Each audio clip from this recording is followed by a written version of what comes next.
This channel's content is strictly for educational and informational purpose and does not endorse or promote any form of violence, harm, illegal activities, self-injuries and communal disharmony. নারী নির্যাতনের প্রতিবাদে রাতভর ধর্নায় নাগরিক সমাজ এবং সেই ধর্নাতে নারী সুরক্ষা নিয়ে উঠল প্রশ্ন।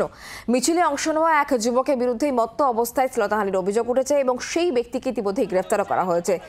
ধৃত ওই ব্যক্তির নাম তাপস পাল, টালিগঞ্জ এলাকার বাসিন্দা। তার বিরুদ্ধে ভারতীয় ন্যায় সংহিতার ৭৪ ধারায় মামলা দায়ের করা হয়েছে হেয়ার স্ট্রিট থানায়।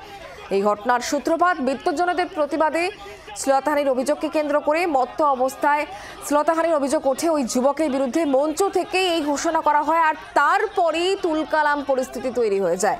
ওই যুবককে তাড়া করেন প্রতিবাদীরা। বেশ খানিকটা দৌড়ে গিয়ে ওই যুবককে ধরে ফেলেন প্রতিবাদীরা আর তারপরেই ধুন্ধুমার বেঁধে যায়। ওই যুবককে টেনে হিঁচড়ে মঞ্চের ওপর নিয়ে যাওয়ার চেষ্টা করেন প্রতিবাদীরা আর সেখানেই মোতায়েন পুলিশ কর্মীরা তাকে উদ্ধারের চেষ্টা করেন।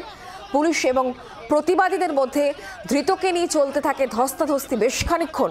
শেষ পর্যন্ত কোনো ক্রমে ধৃত ব্যক্তিকে নিজেদের হেফাজতে নেয় পুলিশ। তাকে আটক করে থানায় নিয়ে যাওয়া হয়। পরে লিখিত অভিযোগের ভিত্তিতে গ্রেফতার করা হয়েছে ওই যুবককে।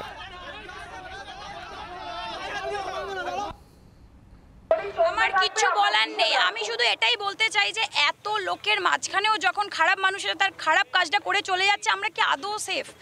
বিশেষ করে যে রাত দখল হচ্ছে, রাত্রির দখলের, আমরা যে রাত দখল করছি, রাত্রির দখল করেও কোনো লাভ হচ্ছে না।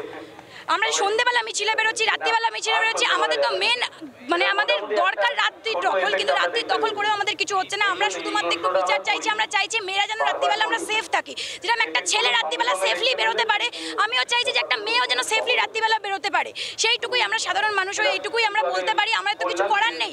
আমরা চাই যারা করতে পারবে তারা কেন কিছু করছে না।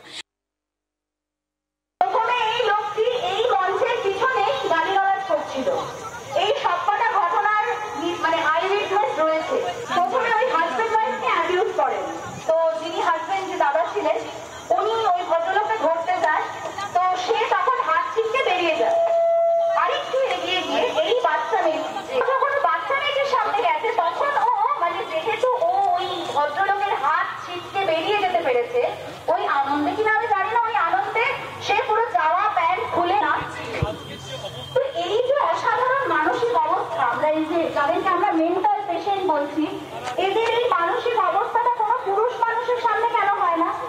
এরা শুধুমাত্র মেয়েদের সামনে কেন অ্যাবিউজিভ হয়ে যেতে পারে? এই মানসিক অবস্থার পিছনে আমরা কিভাবে লড়বো আপনারা বলতে পারবেন আমায়? আমি আর এটা নিয়ে কি কথা বলবো বলো তো? পুলিশ তো একজন নাগরিকের পিছনে একটা করে পুলিশ দাঁড়াতে পারবে না। এটা ওরা জানে। দিনের পর দিন শিক্ষার অভাব, পড়াশোনার অভাব মাথার মধ্যে ঢুকে গেছে যেটা আমরা করতে পারি।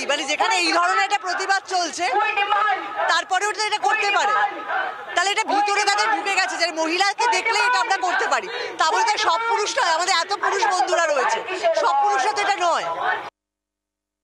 এই আন্দোলনের আজকে শুরু হিসেবে ধরা যেতে পারে। আমরা প্রত্যেকটা দিন আন্দোলনের প্রথম দিন হিসেবে ধরছি।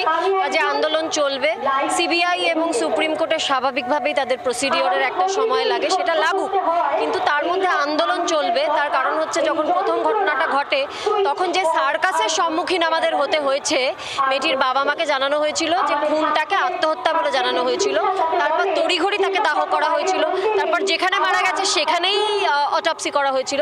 এসব সার্কাসের পর জনগণ ভয় পেয়েছে, আমিও জনগণ ভয় পেয়েছি।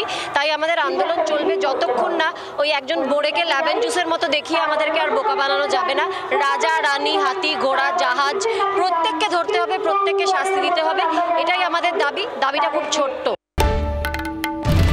বাংলার আওয়াজ, বাঙালির আবেগ, জি 24 ঘন্টা।